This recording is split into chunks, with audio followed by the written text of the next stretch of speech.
பல்கலைக்கழகத்துக்கு தேவையான பணத்தை சம்பாதிக்கணுன்றதுக்கான இந்த தோட்டத்தில் இறங்கி இப்போ இந்த தோட்டம் இது பார்ட் டைமாக செஞ்சு கொண்டிருக்காரு. இது வந்து மிகப்பெரிய பிரச்சனை என்னென்னா எங்களுக்கு இந்த பழகி இது தாக்கம் தெரியும்.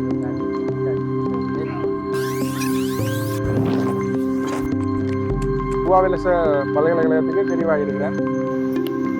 50 கிலோமீட்டர் வெட்டி இருக்கேன். கோப்பாட காலத்துலேருந்து நாங்கள் தோட்ட செய்ய செஞ்சு கொண்டு வரோம். உடோல ஃபுல்லாகவே தோட்டம் மற்ற எங்களை கால்நடை வளர்ப்பு அது ரெண்டு.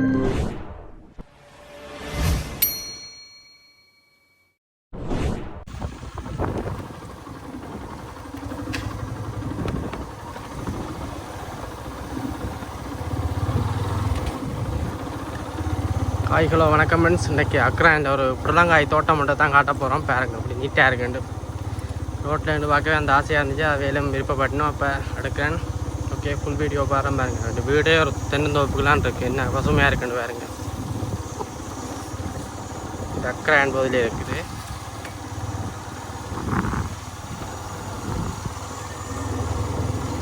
வீடே சோலையாக இருக்குது. வாவ், மண்டையெல்லாம் தேங்காய் எவ்வளோ பயம்.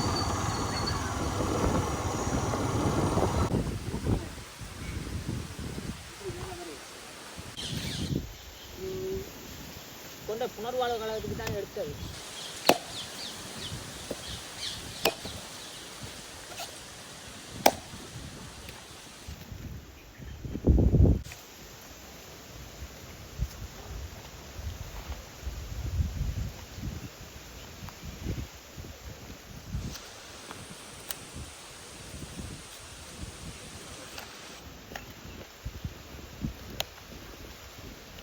அப்போ சின்னாக்களாக தான் இருந்துருக்கீங்க. அது இருந்தீங்களா நீங்கள் போனீங்களா? ஹாய் ஹலோ வணக்கம் ஃப்ரெண்ட்ஸ். இன்றைக்கி நாங்கள் கோணாவில் பகுதியில் ஒரு புடலங்காய் தோட்டம் ஒன்று வந்துருக்கோம். பாருங்க எப்படி நீட்டாக செஞ்சுக்கணும் வந்து அதை பற்றி ஃபுல் டீட்டெயில்ஸ் கேட்போம். தோட்டக்காரட்டையே கேட்டுடுவோம். ஓகே வாங்க கேட்போம். ஹாய் வணக்கம் அண்ணா. வணக்கம். வணக்கம். இந்த இடத்த சொல்லுங்கள், எந்த இடம் வேண்டியது? நாங்கள் இப்போ பார்த்தீங்கன்னா கோணாவில் நிற்கிறோம். அதாவது கிளிநொச்சி டவுனில் இருந்து ஒரு 8-9 கிலோமீட்டர் தூரத்துக்குள்ளே இருக்குது இந்த கோணாவில். அடுத்து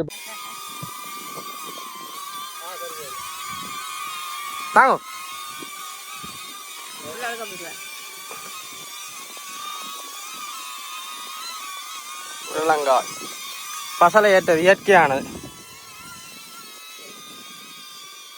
பார்த்தீங்கன்னா இது கோணாவில் ஸ்கூல். அதாவது கோணாவில் ஸ்கூல் வந்து ஒரு கொஞ்சம் தூரம் வர ஒரு பிள்ளையார் கோயில் இருக்குது. அதுக்குள்ளே வர பார்த்தீங்கன்னா இந்த தோட்டம் இருக்குது, எங்களோட தோட்டம். அது வந்து நாங்கள் காலங்காலமாக, அதாவது எங்களோட அப்பப்பாட காலத்துலேருந்து நாங்கள் தோட்டம் செஞ்சு கொண்டு வரோம். அடுத்தது எங்களோட அப்பா, அடுத்தது இப்போ நாங்கள். எவ்வளோ காலம் இப்போ செய்வீங்க இந்த புடலங்காய் போட்டு? எவ்வளோ காலம் இப்போ இந்த புடலங்காய் இப்போ அதாவது இந்த ஆரம்ப விதையிலேருந்து இந்த 45 நாள் கொடியில் தான் இந்த பங்களிப்பாக இருக்குது. ஓகே வெட்டுங்க.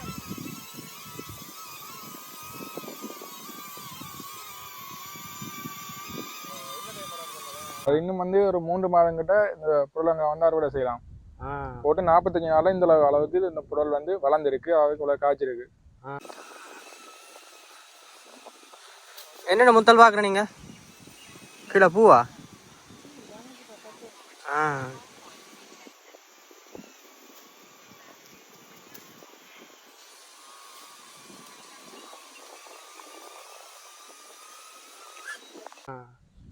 ஒரு அறுவடையும் செய்யல. இனியா செய்ய போறீங்க? இல்லை, இப்போ நாங்கள் இதுக்கு வந்து 2 அறுவடை செஞ்சு முடிஞ்சிட்டு அது வந்து 2 தடவை வெட்டிட்டோம். 2 தடவை, அதாவது இப்போ ஒரு 50 கிலோ கிட்ட வெட்டி இருக்கோம்.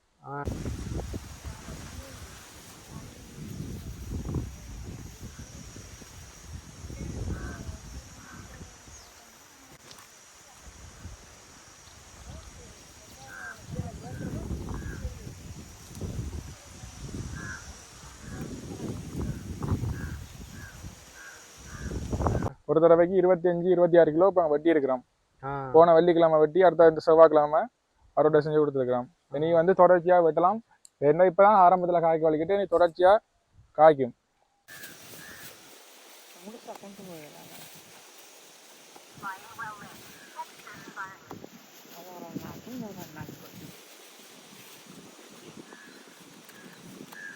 அறுவடை நடக்குது.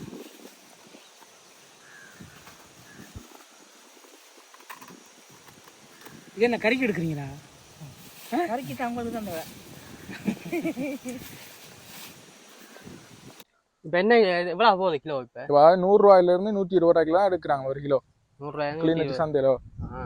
கட்டுதா கட்டுப்படி ஆகுதா? இது வந்து எங்களுக்கு இப்போ வந்து சரியான கட்டுப்படி இல்லை. ஏன்டா மண்ணெண்ணெய் விலை கூடிட்டு முதல் வந்து மண்ணெண்ணெய் நல்ல விலை குறைவு, மண்ணெண்ணெய் விலை கூடிட்டு அப்படி மண்ணெண்ணெயில இறக்காம கரண்ட் பில் வச்சா கரண்ட் பில்லு கூட வருது. இப்பதான் இந்த பசலை அதுகள் வந்து இது வந்து சரியான கட்டுப்படியில் எங்களுக்கு இல்லை. இப்போ எல்லாம் காலத்துக்கு ஏற்ற மாதிரி மாறிக்கொண்டு இருக்கணும். காலத்துக்கு ஏற்ற மாதிரி மாறணும். ஆனால் எங்களுக்கு விலை ஒன்றும் மாறல. கடந்த காலத்துல இருந்து சரியா இந்த 100 ரூபா 120 ரூபா தான். எப்போ பார்த்தாலும் 100 ரூபா 120 ரூபா தான் வித்து கொண்டே இருக்கு. ஆனா ஒரு விலை வந்து கூடவே இல்லை இருக்கு.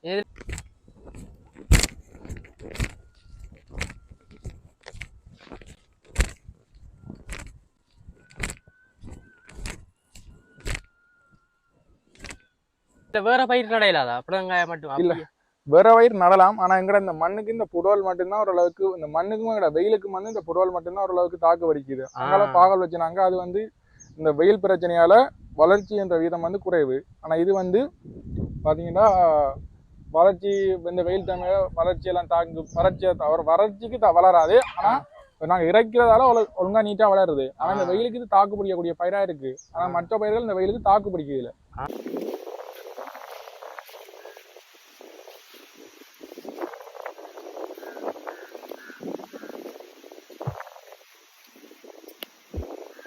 சரியான மாதிரி வளர்ச்சி குறைவா இருக்கு. அங்கெல்லாம் பாத்தீங்கன்னா இந்த பாகல் தெரியும் உங்களுக்கு, இதோட வச்சதுதான். ஆனா இன்னும் பாருங்க பந்தலுக்கே இன்னும் வரையில ஒரு கொஞ்சம் கூடி.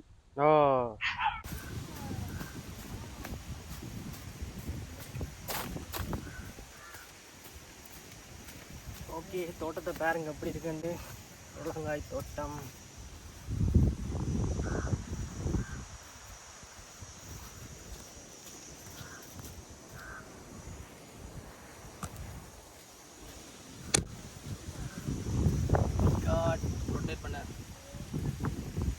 புடலங்காய் தோட்டம்.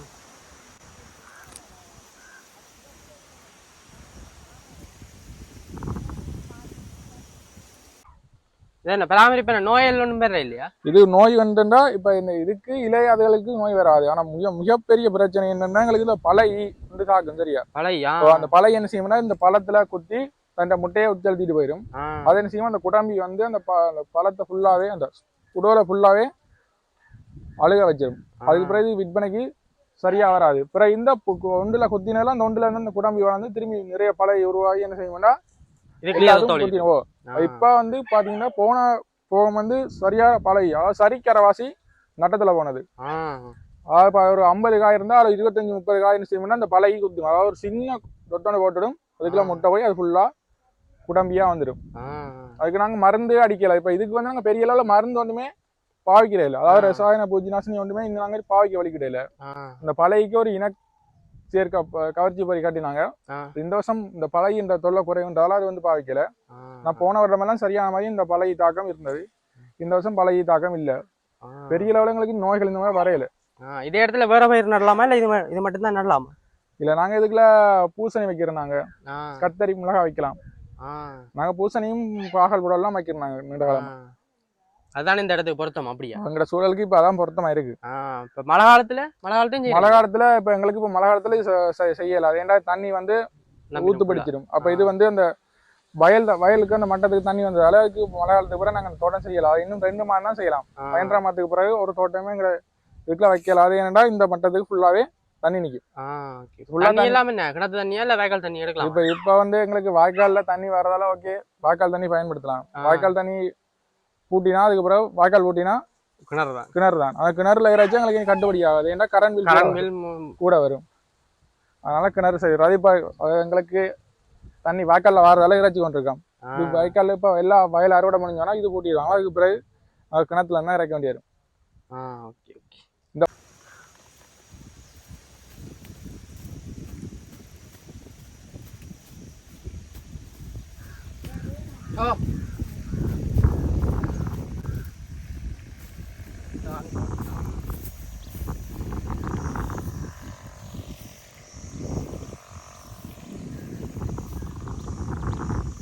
தோட்டத்தை பாத்தீங்களா அப்படி இருக்கண்டு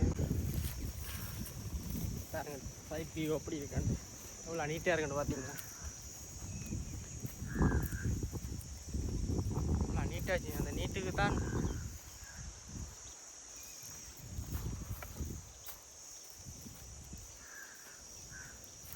வறட்சி இப்படியே போனா கிணறுல இருக்கிறது சாத்தியம் இல்லை. ஏன்னா வெயிலும் கூட வெயில் கடும் கூட இருக்கு, தண்ணி வத்திரும் போல இருக்கு கிணறுல இருக்கிறது.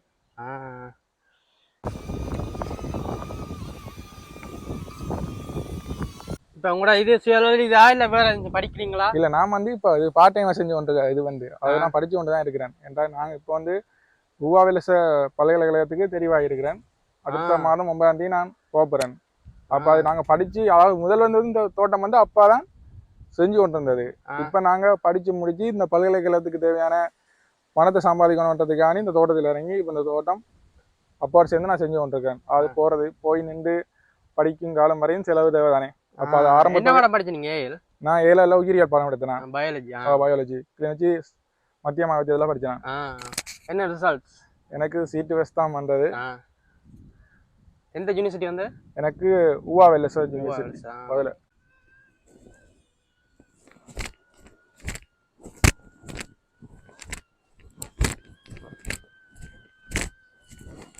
உங்களோட வருமானம் இதை நம்பியா இல்லை வேற பிசினஸ் செய்றீங்களா? அப்படியா?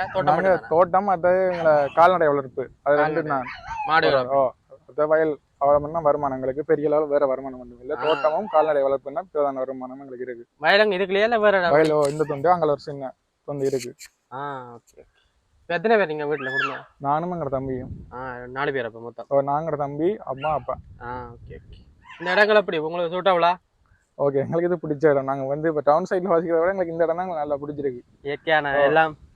ஏன்னா ஒரு வருஷம் நான் 2 வருஷம் படிக்கிறதுக்காண்டி கிளிநொச்சியில் தங்கிட்டு படிச்சேன்னா அதை விட எனக்கு இதுதான் பிடிச்சிருக்கு. அங்கிருந்து எக்ஸாம் முடிஞ்சோடனே வந்தேன் அங்கிருந்து உடனே. சொந்த இடம் போல வரும் அவ்வளோ இடம். இதான அந்த புடலங்காய் தோட்டம் பாருங்க, என்ன நீட்டாக இருக்கு. அந்த நீட்டு தான்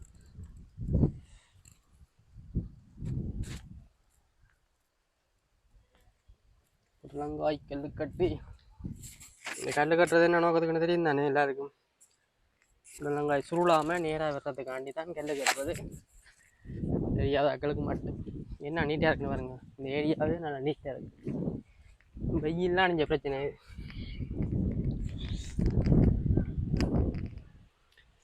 ஓகே ஃப்ரெண்ட்ஸ், வீடியோ பிடிச்சிருந்தா மறக்காம சப்ஸ்கிரைப் பண்ணுங்க, தெரிஞ்சாங்களுக்கு ஆகட்டுங்கோ. இதை பற்றி ஆர்வம் இருந்தால் கமெண்ட் பண்ணுங்க. வேறு வீடியோ போடுறேன். வேறு பயிரை பற்றி வேணுமாட்டா சொல்லுங்க. அந்த பயிர் தோட்டத்துக்கு போயிட்டு நாங்கள் ஃபுல் டீட்டெயில்ஸ் போடுறோம். ஓகே, பயனுள்ள விவசாயிகளுக்கு செய்யாமல். ஓகே, நன்றி ஃப்ரெண்ட்ஸ்.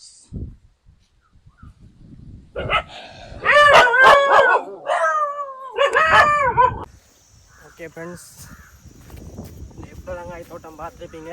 வீடியோ பிடிச்சா மறக்காம சப்ஸ்கிரைப் பண்ணுங்கள். உங்களுக்கு தெரிஞ்சாக்களும் ஷேர் பண்ணுங்க. ஓகே, நன்றி.